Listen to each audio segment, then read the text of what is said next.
Quiet, numbskulls, I'm broadcasting. Barry D is back with All Politics Are Local.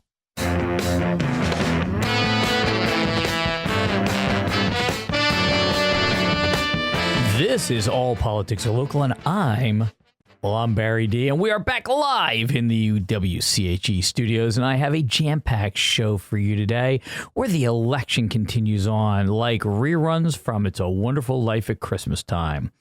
At the board is Eric Clambera, radio host, board operator, and model for the latest fragrance collection from Amish country called What's That Smell? We continue our newfound tradition at this show. It's a rollback to a couple years ago when people had a bit more common sense. Not much, mind you, but enough to appreciate a light joke here and there without being offended. And if you were, we really didn't care. So let's get back to the early 2000s and cue up a commercial from a company that was unawake at that time.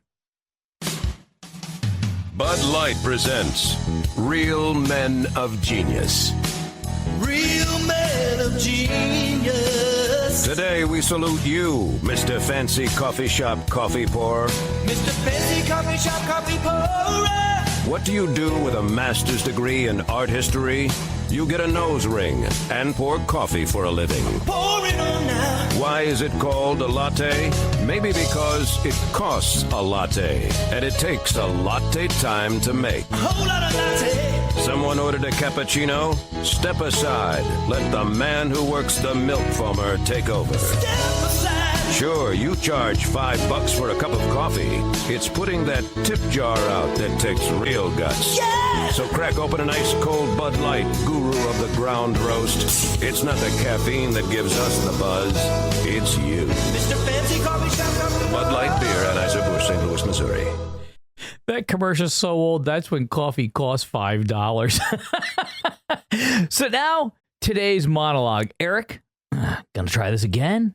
You know, last week I asked for trumpets, the week before, and you kind of missed the mark. I mean, it was close. Last week was a kazoo anyway, but let's try this again. I'd like some music similar to what will be used when royalty arrives to make an announcement. Let me see.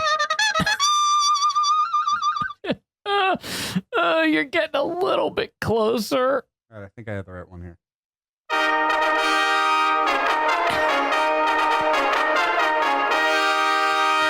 Now that's what I'm talking about. Yes. So, monologue. We thought the election was over, but there's recounts and wrestling going on for a week and a half later. The House and the Senate still have contested elections, so while it may be some time before we actually know the exact makeup of our congressional body, and meanwhile, President-elect Trump is quickly assembling his advisory positions that will have to be approved by Congress. But needless to say, heads are exploding. He even has some Democrats that just left the party last year that will be holding extremely important positions, such as Tulsi Gabbard as Director of National Intelligence. Now, that one's going to be fun to watch since she was put on the Quiet Skies watch list by the TSA after she came out with her support of Donald Trump. Now, if you don't know what the Quiet Skies watch list is, that's kind of the do not fly list where they check you every time you board and you have to show who you are and blah, blah, blah. They have to make sure you don't have any whatever on board. So that really doesn't sit well with her, and that's going to be an interesting one. And then we got Robert Kennedy Jr., who will be heading up the Department of Health and Human Services, and that's making some heads explode since people's health and food supply have been Kennedy's drive for a good part of his adult life. But, you know, there's always been these things like, I was just talking about it like a week ago, the food pyramid. If you remember the food pyramid, that was sold on us decades ago, and it turned out it was all a lie. Well, Kennedy's not going to let that type of thing happen because that's part of his life. That's what he lives for. But one thing is for sure, these are not vanilla, middle-of-the-road, common Washington, go-along-to-get-along type people. And remember, they were, until the very recent past, lifelong Democrats. So there's no doubt the news services will be screaming and gnashing teeth for the next 4 years. Now, there's a side note to this. It's been reported that MSNBC has lost 50% of its viewing audience since the election. That's not really so bad since nobody watched it anyway. Hell, I have more audience than they do. Meanwhile, the fallout from the Harris campaign has been incredible. One of the most outstanding discoveries is that the campaign raised $1 billion in a very short time and spent all of it, plus they're another $20 million in debt, and lost the election besides. That's true. Who says money can't buy you happiness? Well, it didn't buy her happiness, clearly, right? The Trump campaign spent less than half amount, which actually it's deja vu all over again. Thank you, Yogi Berra, because same thing happened when he ran against Hillary Clinton. He spent half the amount and won the election. So included in those costs were very huge amounts paid out for the stars that were performing at her events. Oprah received $1 million, but she has repeatedly denied that. This is the $3 billion woman, mind you. And by the way, that's Oprah, not Harris, has stated that she didn't take a dime of the money. It went to Harpo Productions. Well, who's Harpo Productions? Oprah. Harpo spelled backwards is Oprah. That's how it got the name. Now, the claim for that is that it was for the stage set and all the expenses that the company was hired to do, right? Okay, I can almost see that. And election finance has a lot of rules that they have to follow, when they do these things that it's very easy to get caught up in. So donating all that stuff might have been a problem. I don't know it. I don't try and sell that I know it.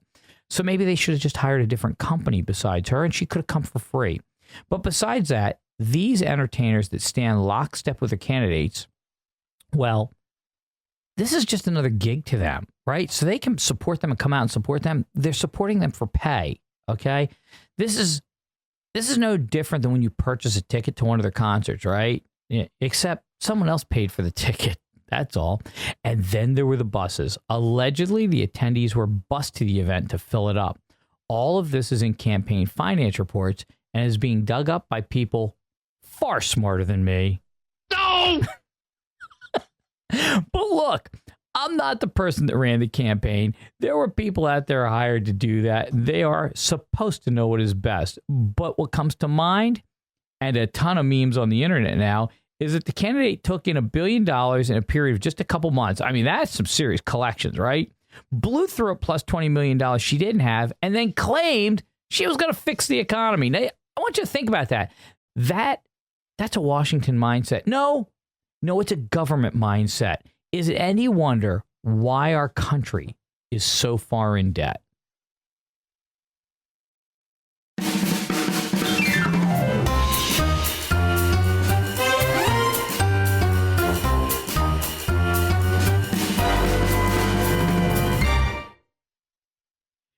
And that's the monologue.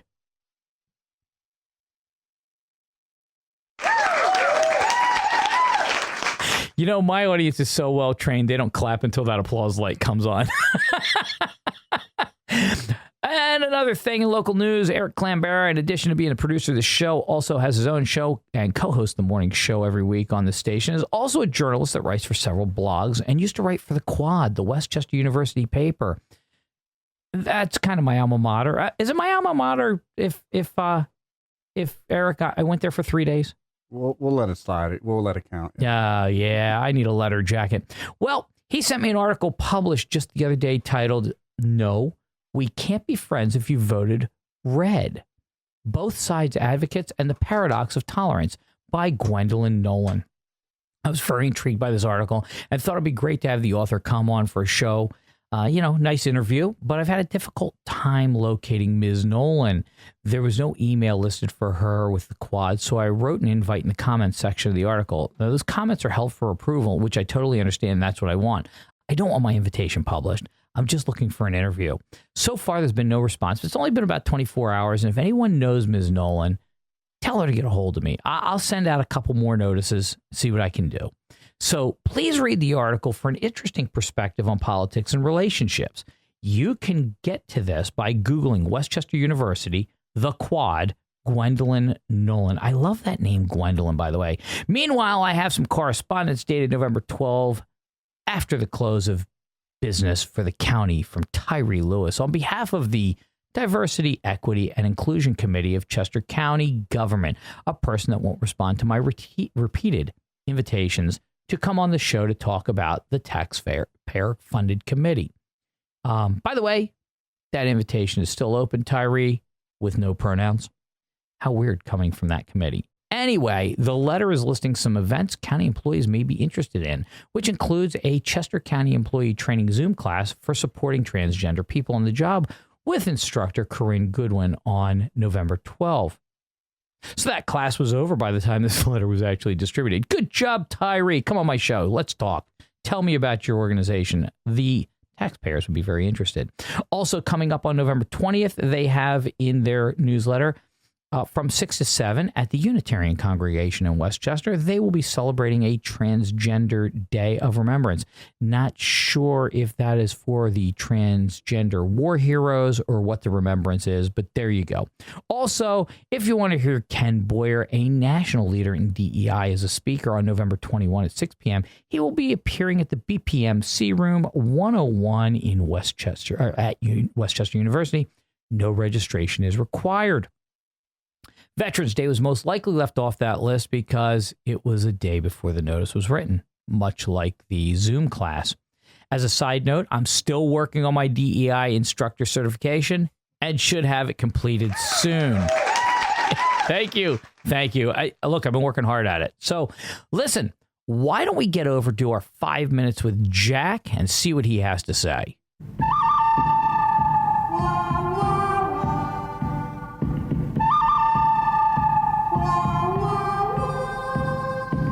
Jack, you there?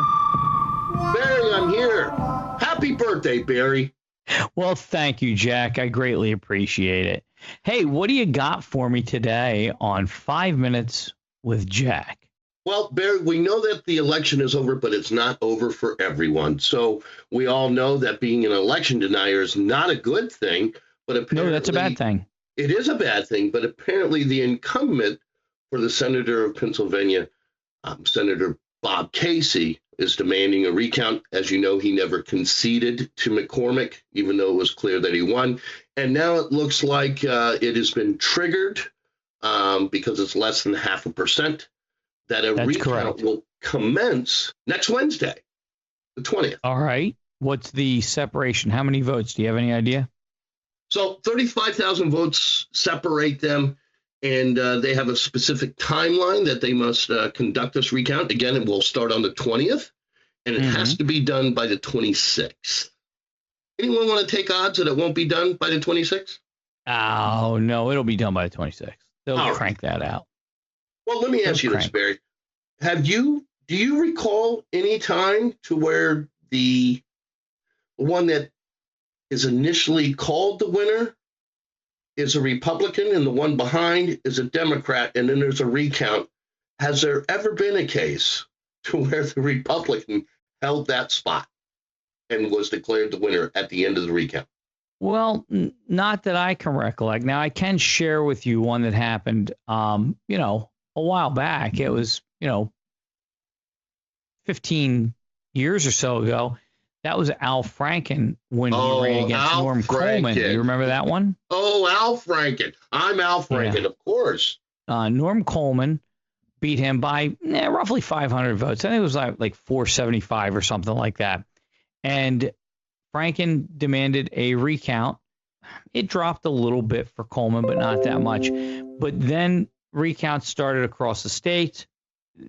There's some weird things started happening. All of a sudden, they started finding some votes, and worse yet, they started missing some votes. Votes just all of a sudden weren't around.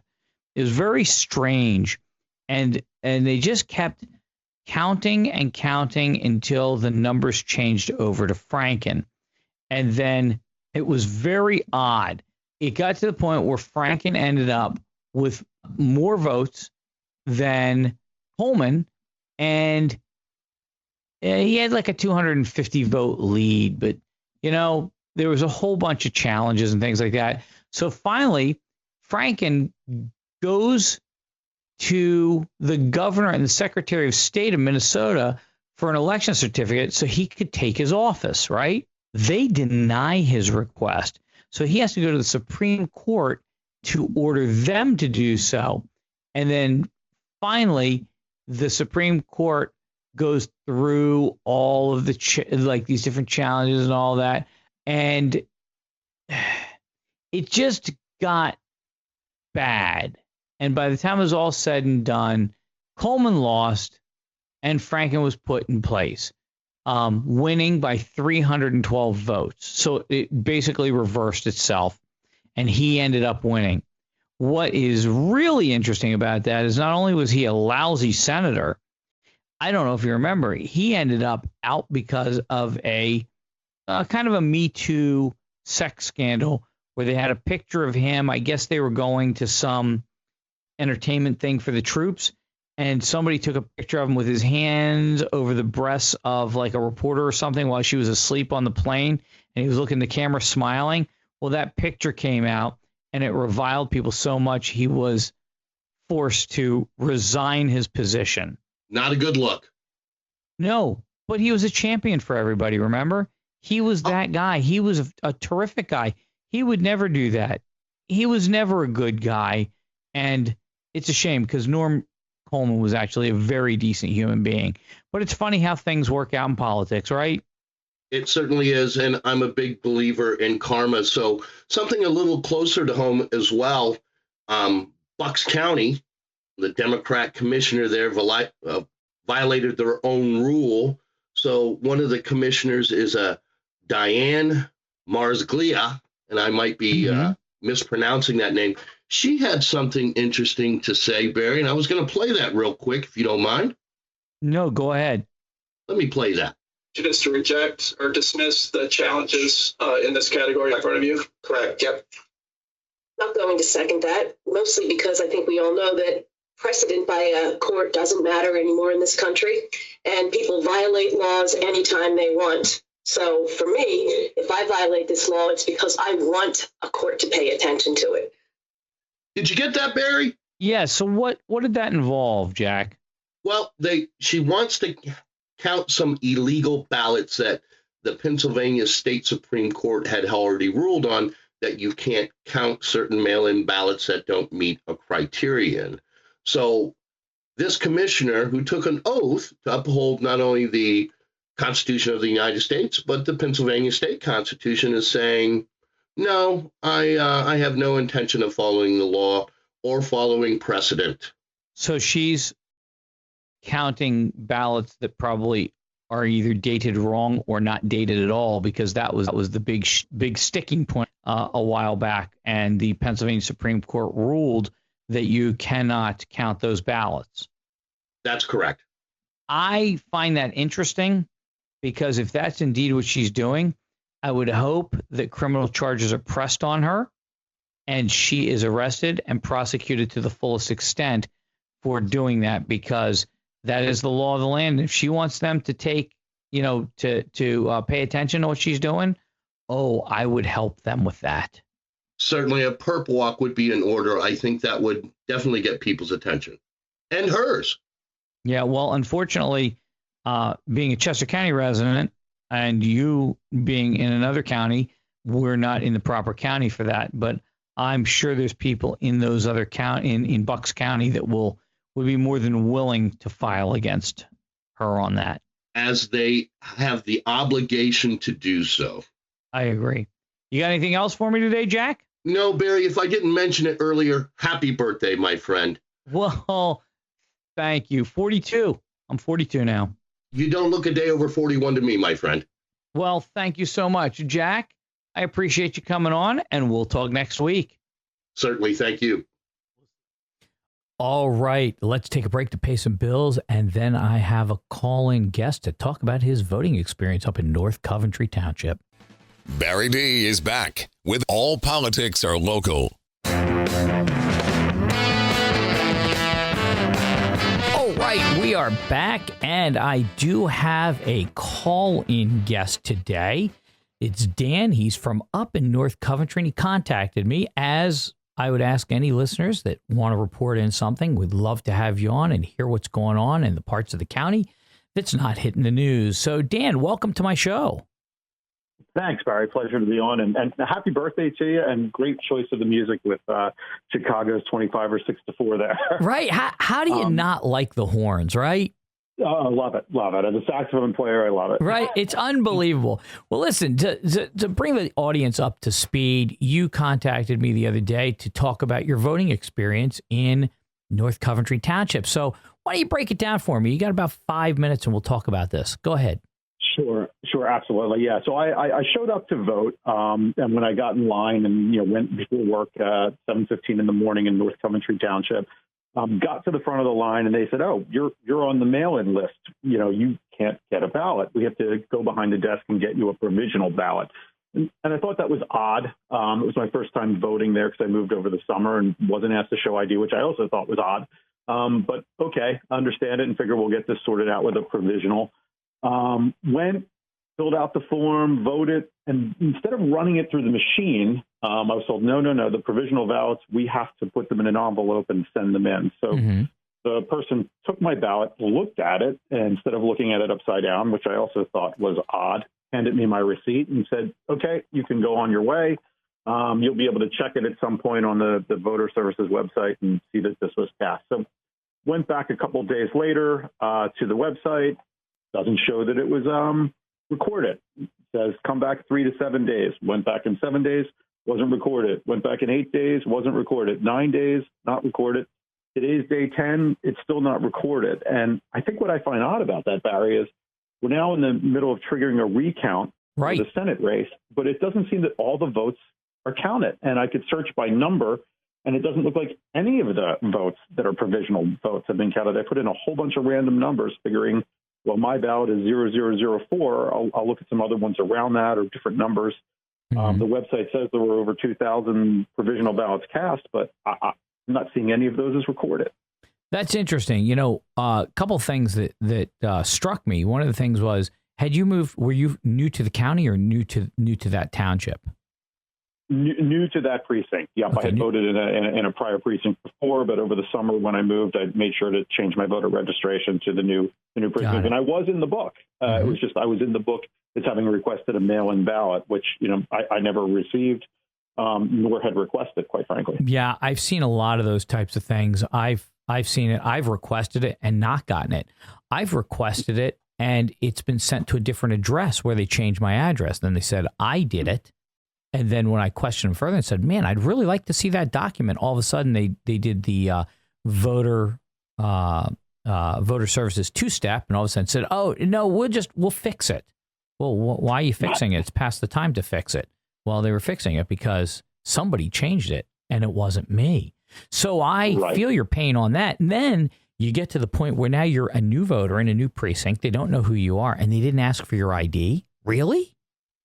Yeah, that's a standard procedure. The irony of that is if I had gotten a speeding ticket on the way over to vote, they would have asked for my ID. Right, exactly. But not they're getting a provisional ballot where I could have been anybody walking in office. Exactly. So I see a lot of problems with this. And look, it's kind of like rats, right? The rule is if you see one rat, there's 12 out there for that one rat. And this is the type of thing that people don't understand. They always say, oh, there's no problems. Well, if that happened to you, that happened to 12 other people. So if you meet another person, that means 24 people. There are issues with this type of thing. And I understand it's a lot of work in a very compressed amount of time. But these things need to be addressed. And this is one of the ways to do it. So, and then the other thing is, it's funny you say that because my wife, same problem, had to end up doing a provisional ballot. And really? I forget why that is now because my life goes by me so fast. She did a provisional ballot and it was really funny the other day. She goes, hey, my provisional ballot is going to probably be part of the one that's going to break this, whatever's happening here. That's going to come down to my ballot and all the other provisional ballots. Now that you're telling me that, now she's going to have to look and see if her provisional ballot has been done because there's been no notice yet for her either. Yeah, you should absolutely have her check that. I'd be curious if any of the provisional ballots have been counted or if they just kind of put them aside. And then if there's a recount, maybe they look at them. But then you're not in a situation where every vote counts. Right, exactly. And that's exactly what they typically do, these provisional ballots, and they start checking them out when it gets tight. So, but I appreciate you alerting me to this. And again, I hope your friends and neighbors start listening to the show. And if they ever have anything they want to report in at local township level, I would love to, or school board level, I'd love to hear from you guys out there. So thanks for being part of this, Dan. Absolutely. Very pleasure to be on. It's been a pleasure for me too. Take care, my friend. Okay, we're going to jump to one of my in-studio guests today, Charlie Golden, who's from West Goshen Township. He's been on before.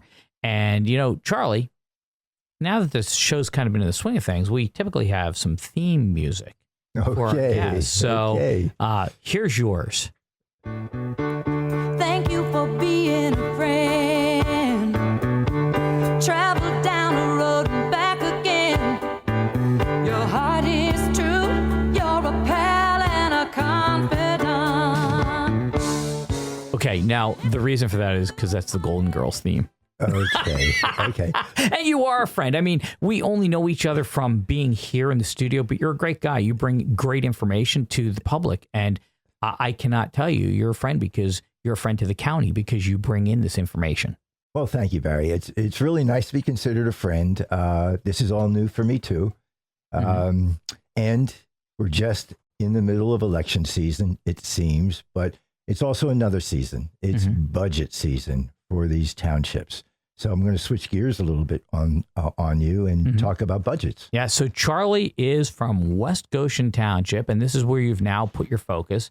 And you're fairly new to attending meetings, aren't you? Or Yeah, probably about the last hour and last year and a half. And it culminated in getting together with some like-minded people, and we formed a group called the West Goshen Budget Watchdogs. Outstanding. Need more of that. More of that. I think so. Sounds kind of like Doge. We'll get there. I don't think Vivek would be interested in helping us out just yet, but we have some talented people.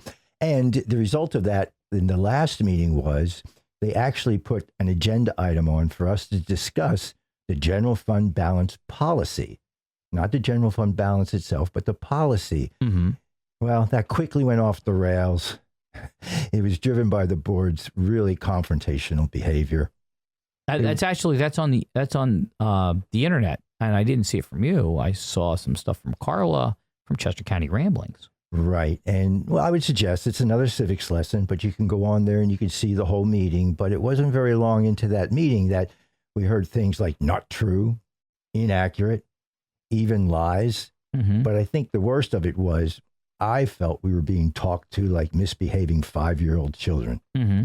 And that's not acceptable. I mean, what is acceptable is communication, civil discourse, not confrontation. You know, community organizations like these watchdogs, we should be able to ask the tough questions and promote transparency and accountability.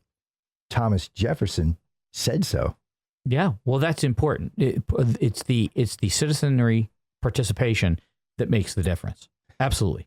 That's right. So because of this, we kindly are requesting that the full board issue a public retraction of some of their statements, especially the closing statement by the chair. We'd like an apology for their behavior and address the concerns raised by the watchdogs in a transparent and honest manner. This coming week, we'll be discussing the nuts and bolts, the details of the budget itself. And quite frankly, we thought it was a good suggestion by the board to talk about the policy beforehand, so we wouldn't slow the meeting down.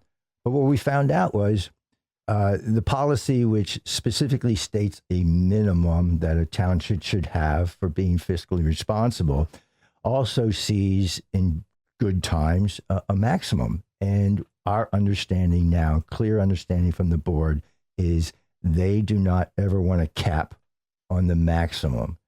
And these are the funds that you could call rainy day funds, but these are the funds that you want to fall back on.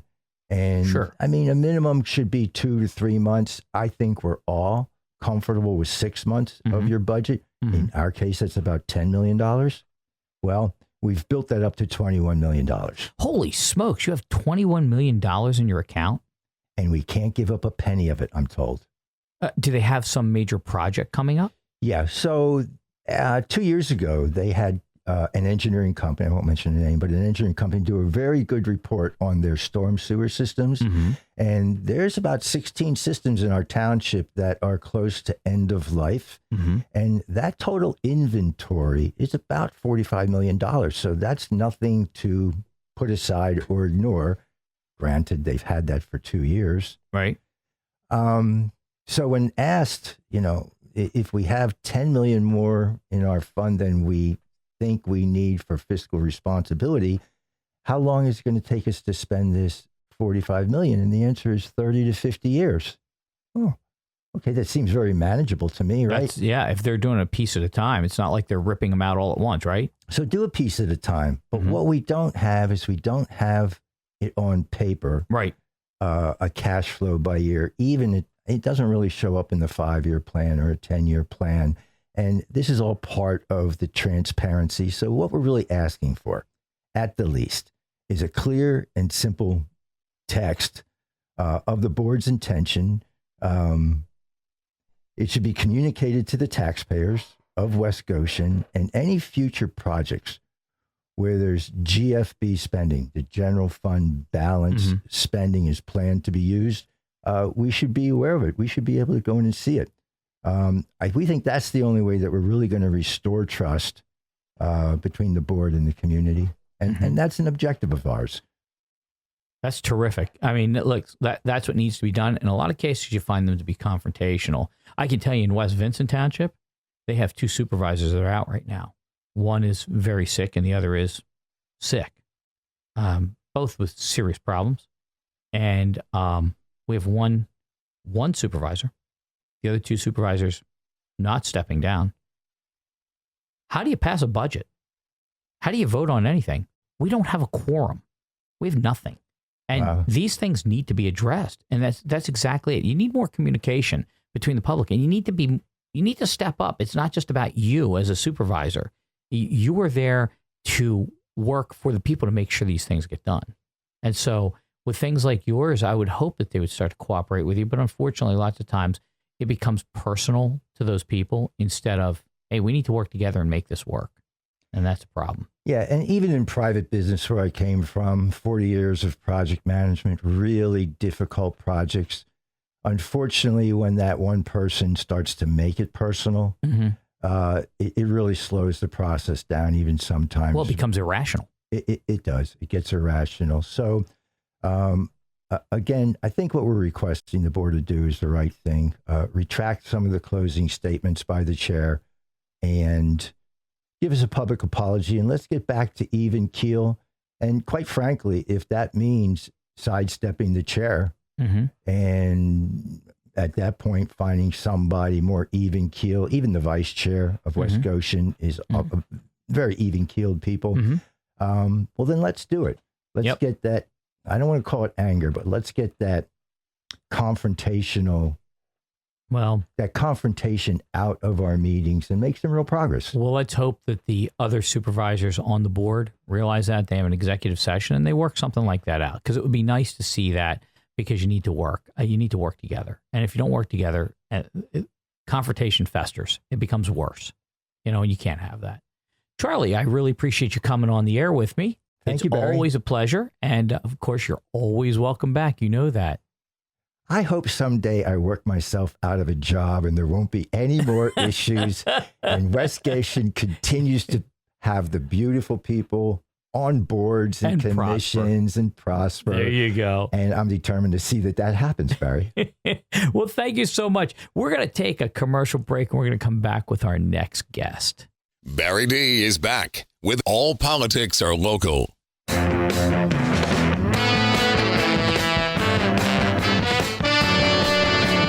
All right, we are back with the second in-studio guest. Now, as I said before, I have a theme song for my guests when they come on. It's a one that fits them. And this one, you guys were out in the front. I don't know if you could actually hear the broadcast because you were busy talking. So it's actually recycling because it works for you guys too. Thank you for being a friend. Try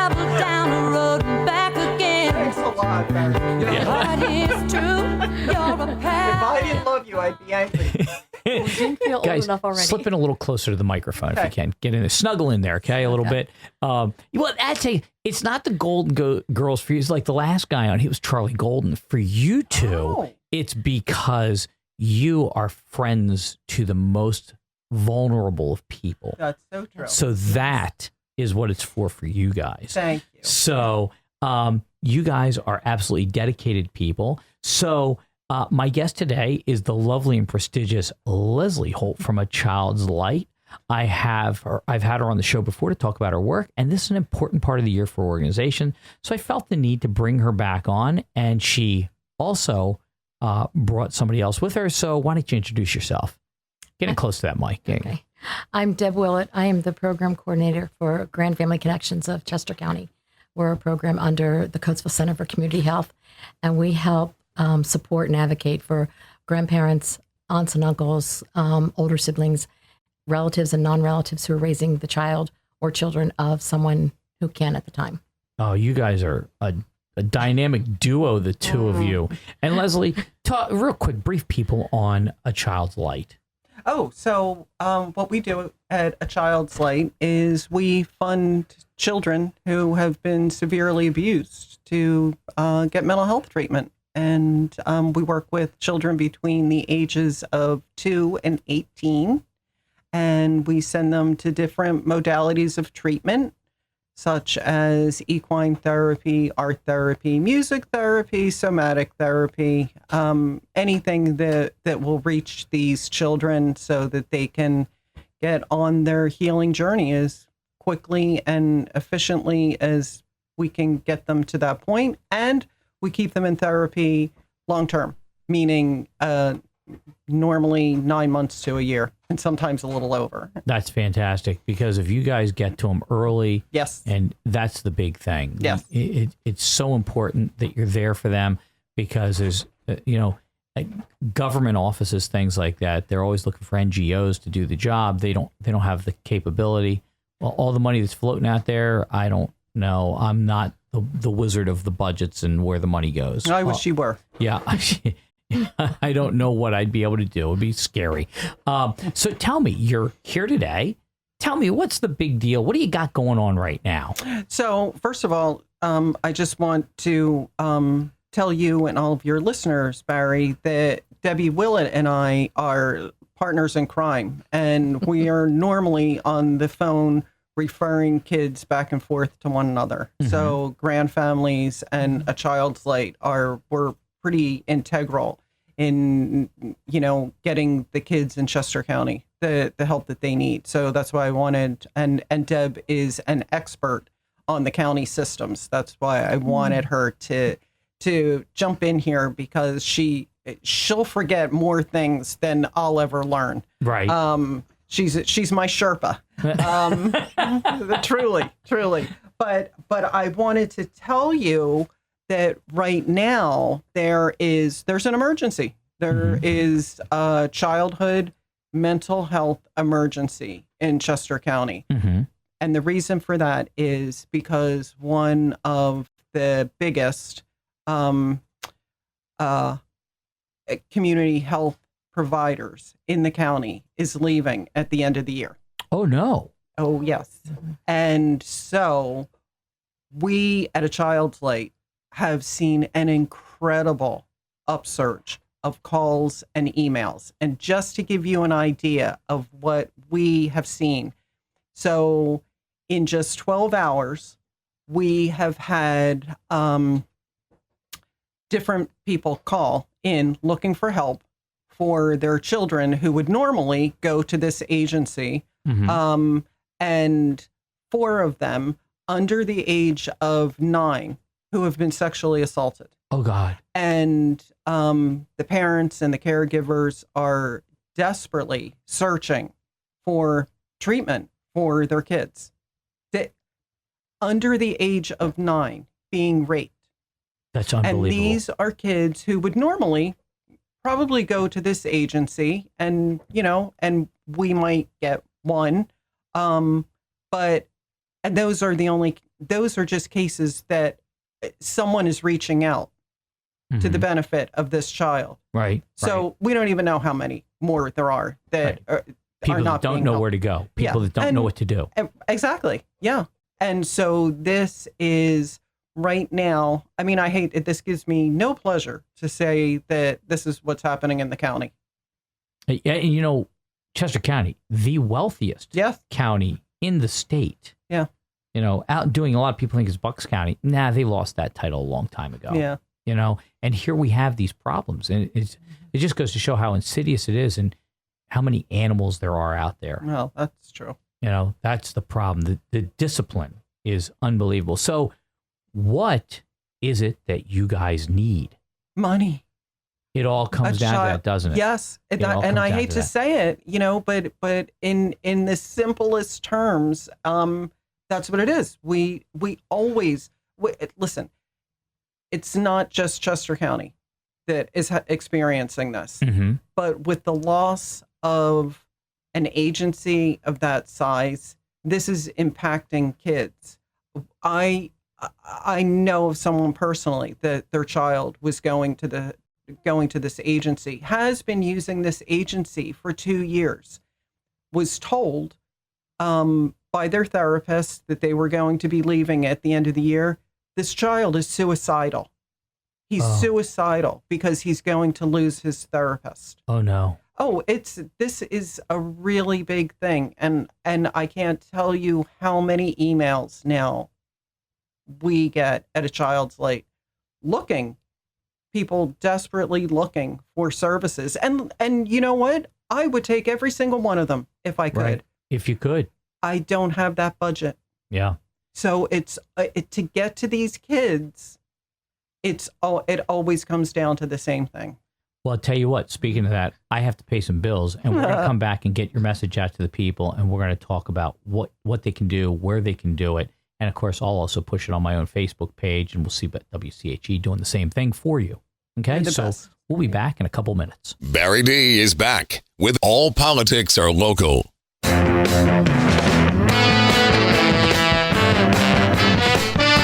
All right, we are back.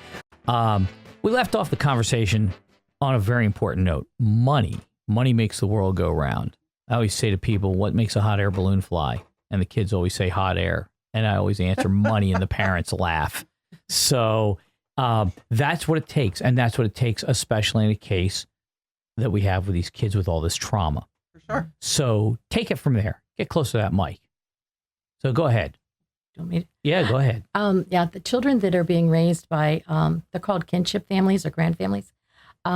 They have all, one thing they have in common is they've all experienced trauma, either in their home of origin, or if the only trauma it was being removed from that home and living with someone else is trauma. And I try to tell the schools, every time you see a child who's being raised by someone other than their parent, the first thing they should think of is trauma, because if it wasn't for that trauma, they'd be living with their parents. Right. So we've made a lot of referrals to a Child's Light to be able to get these children treated before the 6 to 12 month waiting list that a lot of the agencies have. And 6 to 12 months is an eternity. And that's, literally that's an come eternity. down. Yeah. That's come down because it was up to 2 years before, I think, Yeah. at one point. Yeah. Wow. So, So you need money. You need help with.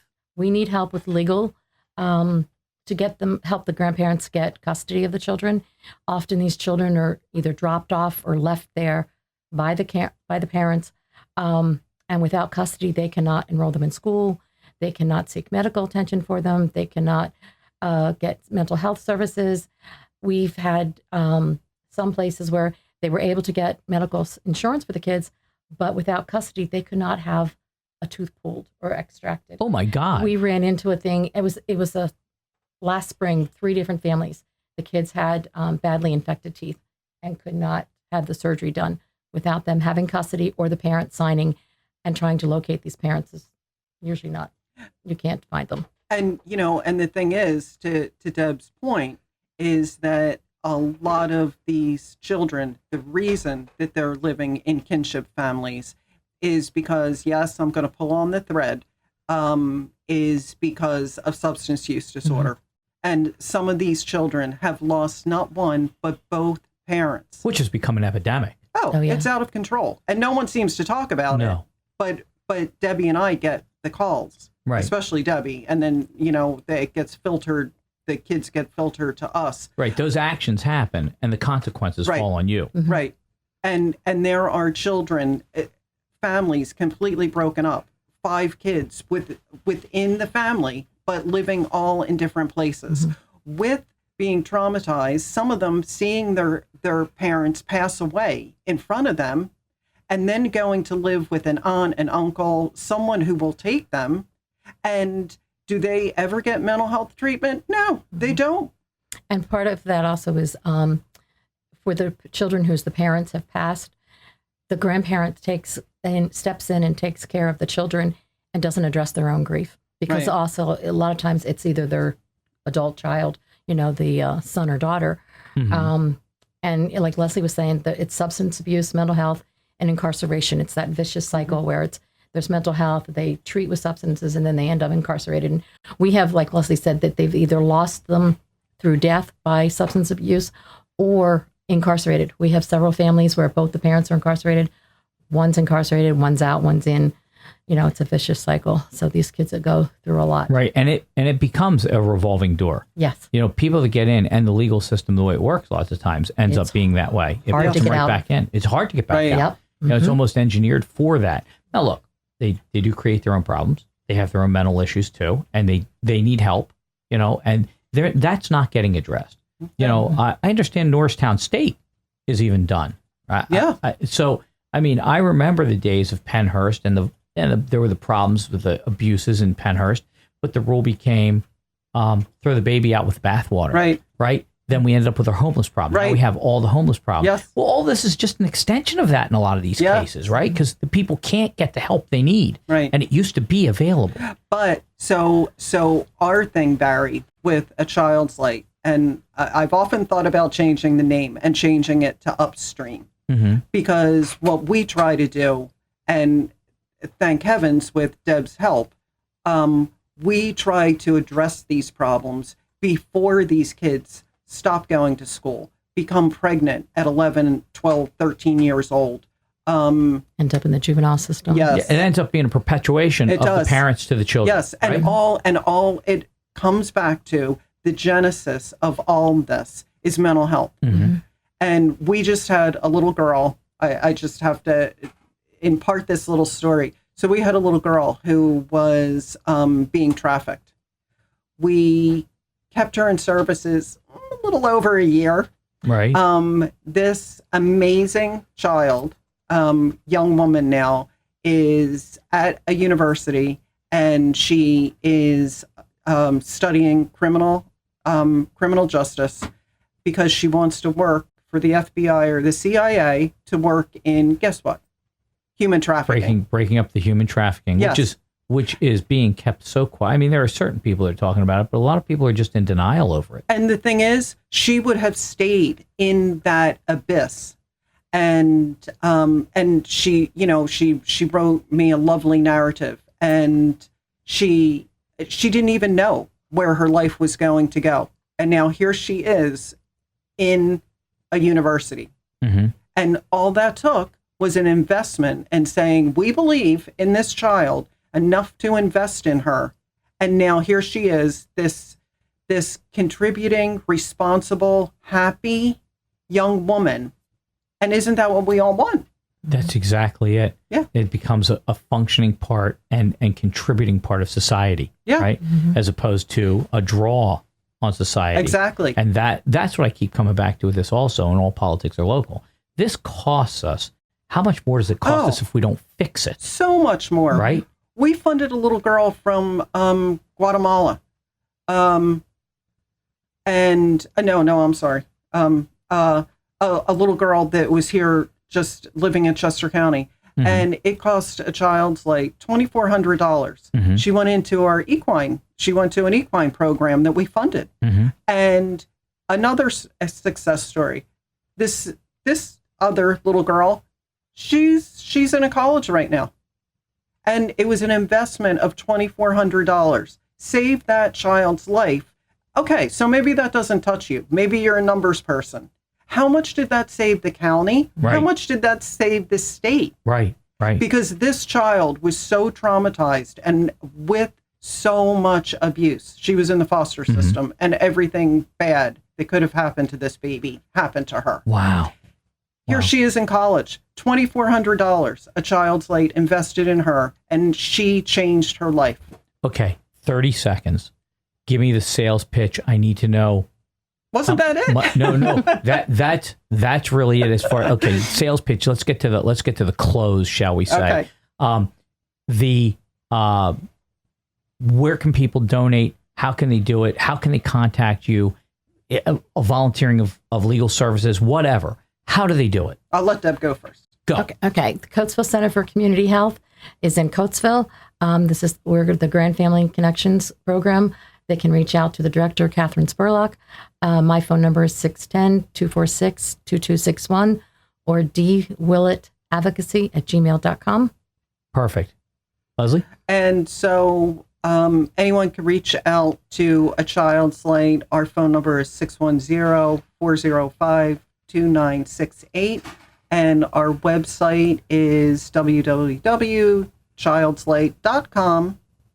And you can go directly to that website and make a donation today. And it's secure, and it's through Venmo, and we get the funds immediately so that we can invest them immediately in Chester County kids. We're coming up on the holidays. You got to help these people out. You guys, as I say, you do yeoman's work. I'll say it again. You do a yeoman's work. Thank you for being on here. And I will do what I can to push, like I said, through my own Facebook pages, and WCHE is going to work. And I'm going to make some phone calls for you. See if I can come up with. Thank you so much. Thank you guys for coming out. Thank you. It's time for a close on the show. That wraps it up. Let's thank Eric Clambera, the producer and controller of the boards. I asked someone for a better looking guy, but he was the best the WCHE budget could afford. Thank you for that darling of Westchester Radio's world. That's General Manager Donna Saul. She was kind of feeling lousy last week, and I hope she's on the mend because she really needs to sign my paycheck. As a reminder, if you listen to my show and think really hard about it for more than 3 hours, consult your physician. But seriously, if you like my show, take the time to send a nice note to WCHE at WCHE1520.com. If you don't like the show, tell everyone how bad it is and they should listen and to judge for themselves. That'll boost my ratings. And be sure to like and follow WCHE's Facebook page where you can keep up on what's happening around town and the county. You can also see my updates and videos on both my Facebook page, which is WCHE, All Politics Are Local, and with Barry D, and my YouTube channel, All Politics Are Local with Barry D. Music today takes us back to the early days of Chicago. This was a number 4 hit on the U.S. Billboard Hot 100 chart in 1970. And the final advice of the day, it isn't how much money you spend to get something done that counts. It's how the money was spent. Just because you have it doesn't mean you need to waste it. But if you insist, send it to me. I'm Barry D for All Politics Are Local. Thanks for listening.